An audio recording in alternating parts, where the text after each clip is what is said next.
ಸಾಲ ಮನ್ನಾ ಮಾಡಬೇಕು. ನೋಡಿ, ಈಗಾಗಲೇ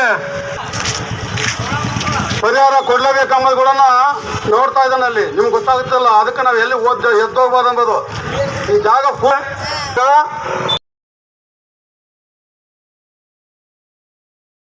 ಎಲ್ಲವರೆಗೂ ಹೋರಾಟ, ಯಾತಕ್ಕಾಗಿ ಹೋರಾಟ? ಮುಖ್ಯವಾಗಿ 5-6 ವಿಷಯಗಳಲ್ಲಿರ್ತಕ್ಕಂತಹದ್ದು. ಸಂಪೂರ್ಣವಾಗಿ ಶೇಂಗಾ ಬೆಳೆ 100% ಭಾಗ ಹಾನಿಯಾಗಿರುವಂತಹ ಬೆಳೆ ಹಾನಿಯಾಗಿದೆ. ಇದ್ರೂ ಕೂಡ 6 ವಾರಗಳ ಕಾಲ, ಈಗಾಗಲೇ ಹೇಳಿದೆ ನಾನು, 6 ವಾರಗಳ ಕಾಲ ಮಳೆ ಬಾರದೇ ಇರೋ ಕಾರಣಕ್ಕಾಗಿ ದೀರ್ಘಕಾಲದ ತೇವಾಂಶ ಕೊರತೆಯಿಂದ ತೊಗರಿಯಾಗಿ ತುರ್ತಾಗಿ ಮುಂದಿನ ಬೆಳೆ ಸಮೀಕ್ಷೆ ಕಟಾವು ಮಾಡಿ 20% ಮಾಡಿರ್ತಕ್ಕಂತಹ ಎಲ್ಲ ವಿಮಾದಾರರಿಗೆ ವಿಮಾ ಕಂಪನಿ ಸಹಜವಾಗಿ ಒಂದು ರೀತಿಯಲ್ಲಿ ವಾಗ್ದಾನಕ್ಕೆ ನಾವೆಲ್ಲರೂ ಕೂಡ ಹೀಗೆ ವರ್ಷಗಳು ಸಹ ಕಳೆಯುತ್ತಾ ಇದ್ವು. ಜೀವನದ ಹೋರಾಟವು ಸಹ ಮುಂದುವರಿಯುತ್ತದೆ ಇತ್ತು. ಕೆಲಸ ಸಿಗದ ದಿನಗಳಲ್ಲಿ ಹೊಟ್ಟೆ ಹಸಿವು, ಹಣದ ಕೊರತೆ ಎಲ್ಲವೂ ಕಂಡಿದ್ರು. ಆದರೂ ನಗುವನ್ನು ಸಹ ಅವರು ಎಂದಿಗೂ ಬಿಟ್ಟಿರಲಿಲ್ಲ.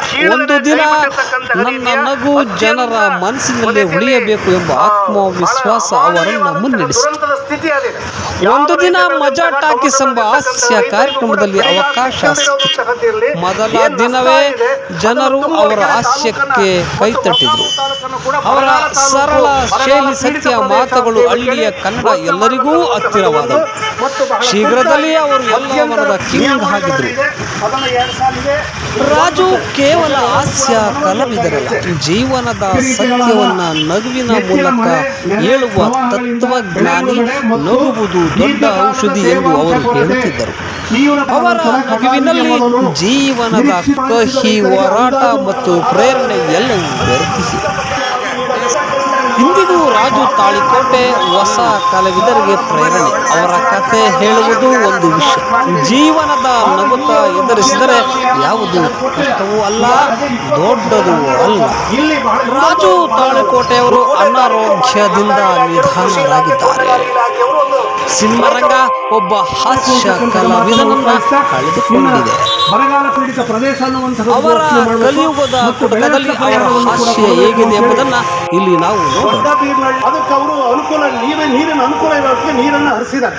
ಅಲ್ಲಿ ಹೋಗಿ ಬೆನ್ನು ಕೂಡ ಕಟ್ಟಲಿಕ್ಕೆ ಸಾಧ್ಯ ಇಲ್ಲ. ಯಾಕೆ ಈ ಮಾತು ಹೇಳ್ತಿದ್ದೇನೆ ಅಂದರೆ, ವಿಮಾ ವರದಿಯ ಮೇಲೆ ನಮ್ಮ ವಿಮೆ ಹಣ ನಿಗದಿ ಆಗೋದು. ಸಮೀಕ್ಷೆ ವರದಿ ಇದೆಯಲ್ಲ, ಸಮೀಕ್ಷೆ ವರದಿ ಏನು ಕೊಡುತ್ತೆ ಅದ್ರ ಮೇಲೆ ನಾವೆಷ್ಟೇ ಹೋರಾಟ ಮಾಡಲಿ, ಎಷ್ಟೇ ನಾವು ಕೂಗಾಟ ಮಾಡಿದ್ರು ಕೂಡ ಯಾವುದು ಕೂಡ ಅದಕ್ಕೆ ಕಿಮ್ಮತ್ತು ಬರೋದೇ ವರದಿ ಮೇಲೆ.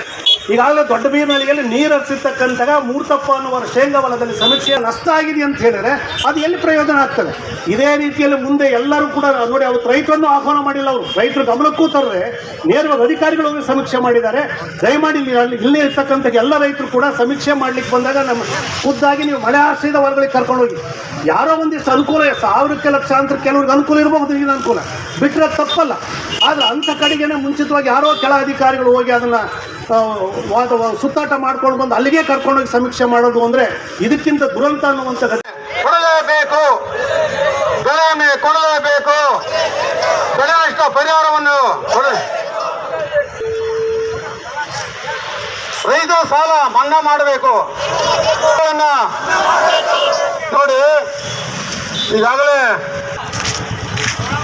ಪರಿಹಾರ ಕೊಡ್ಲೇಬೇಕಂಬುದು ಕೂಡ ನೋಡ್ತಾ ಇದ್ದಾನೆ. ಅಲ್ಲಿ ನಿಮ್ಗೆ ಗೊತ್ತಾಗುತ್ತಲ್ಲ, ಅದಕ್ಕೆ ನಾವು ಎಲ್ಲಿ ಎದ್ದೋಗ್ಬೋದು ಅಂಬೋದು. ಈ ಜಾಗ